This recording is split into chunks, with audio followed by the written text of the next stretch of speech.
Alright guys, I just filmed the first basically reintroduction and just catching you up on why I haven't been doing anything, but I basically just have finished the control panel. So here's everything nice and wired up. You got the final here, these four. You got the output view, ammeters, soon to be voltmeters, ballasting on and off. All that gets routed around. Then you have the final output here. Voltage select, ballasting select, and then you've got your variac control here. All of those are pretty neatly, I think it looks alright, wrapped up and down, and then goes into those three grommets right there. Then these grounds, I'm actually putting a terminal block up here. This is 20 different connections. There is 19 wires by my count.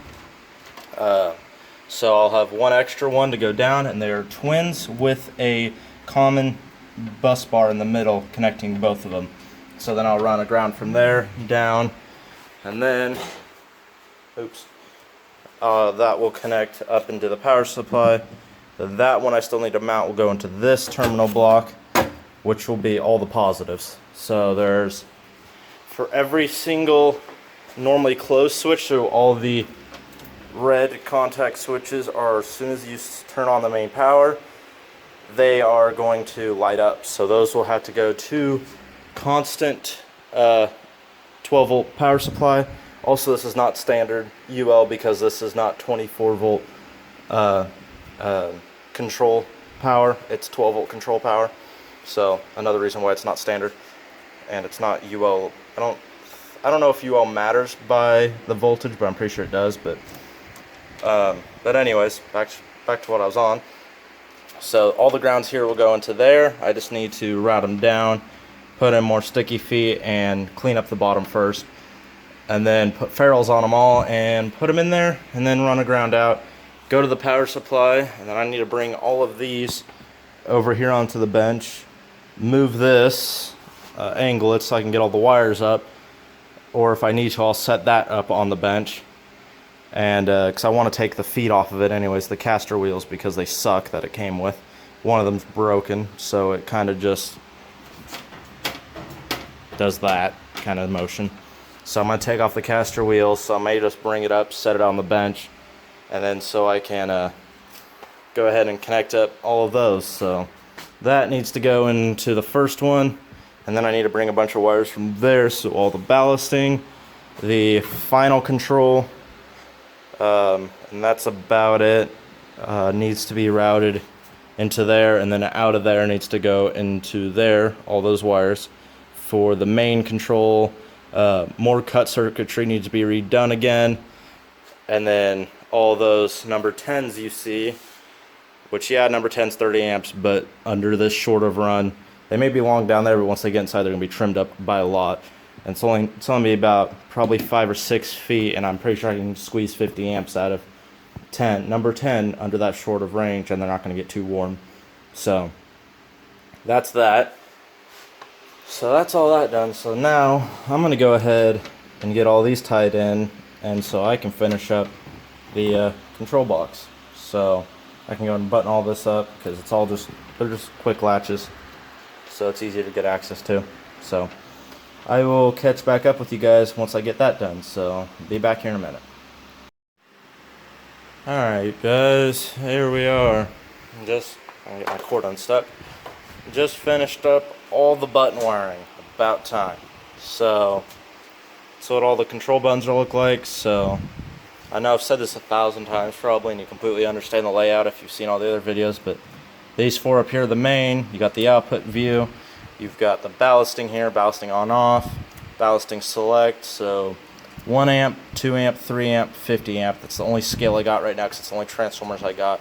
It's completely interchangeable in the future because it's just a bunch of wires that'll go down to transformers. So if you don't know, the way you ballast something is you short out the secondary. If you have a transformer, already have a transformer, you short out the secondary, and then you basically just put the primary in series with your circuit, and what happens is that primary will limit the amount of power that can flow through the circuit. I'm not going to get into all the technical details of why and how it works, but that's the gist of it.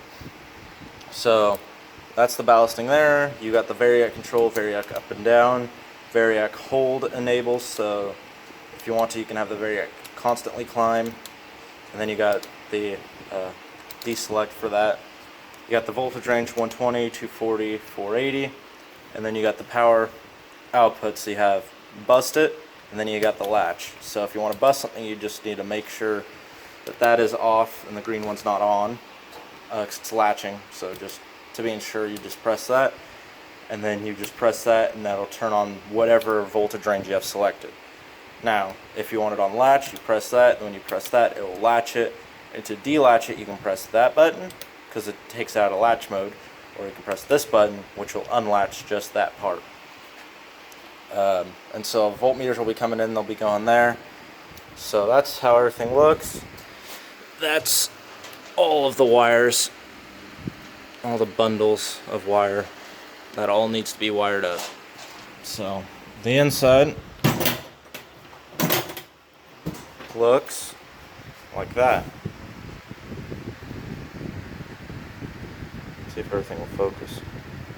Put it back on autofocus. So that foot comes up, unfortunately, but it's just such a tight bend I can't do anything about it. As well as like this corner foot. It's sticking for now, but so that's all how it looks. It's all nice and neat. I think it came out pretty neat. And then you got this right here's all your grounds. And so you have all your buttons that have lights are all grounded here. And then over here, then you have this one little wire right here, which is your main ground that comes over through the loom. And you can see it right along there, 'cause it's the only black. So then they all go through three 3/4 inch holes. That's the size of holes, and you can see how they're completely filled. So that's how all that looks. Came out pretty alright.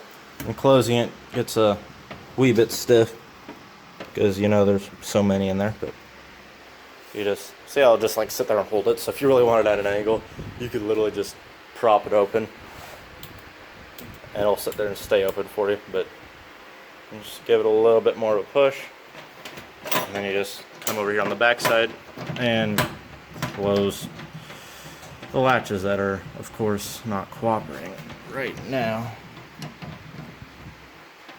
There we go. Yeah, sorry about that. So all of those need to be tied into that board and that board. All of the normally closed buttons, all the red buttons, all the lights for the red buttons be going into there, as well as all the VCC connections, because this will be after the main circuit. So there's like 60 or 80 connections available right there.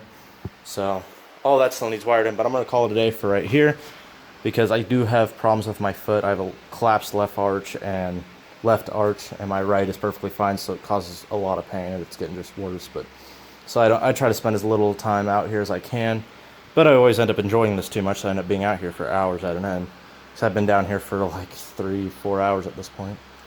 But this was all clean, but you can see how dirty it is now. So 2 of those contactors will be going in. Got Big Bertha, which is up at the house right now, because my grandpa was an industrial electrician, so I wanted to show him what I got. So some leftover terminal blocks if I need it, but because I'll use some of these extras to go into there for where I need more connections. But anyways, it's enough rambling. I forget what part I'm on now. I may go up to part 4, just because this is starting to go into control side. This will probably be part 3.7 or 3.8, whatever I'm on. But part 4 will be wiring up all of the control schema, and also mounting in all the control boards and everything. And there's all the plugs. Right now I'm just going with 50 amp regular plugs, because, well, to buy all the 200 amp rated plugs is just way too much. I've already spent a couple thousand on this project. I'm not spending more. It's just getting a little ridiculous. But this thing is future proofed down the road, where I could literally stuff 200 amps through it constantly and it will not complain. It is designed to do that, at least on the 240 volt section. 480, you only got about 50 amps max, and on 120 you've only got about you got about 200 amps the same. But This between 200 amps at 120 and 240 is 24 and 48 kilowatts. Because it's double the voltage, current stays the same, Ohm's law, yada yada yada. So anyways, thank you guys for watching. Stay tuned for the next parts. So I'll catch you guys in the next video.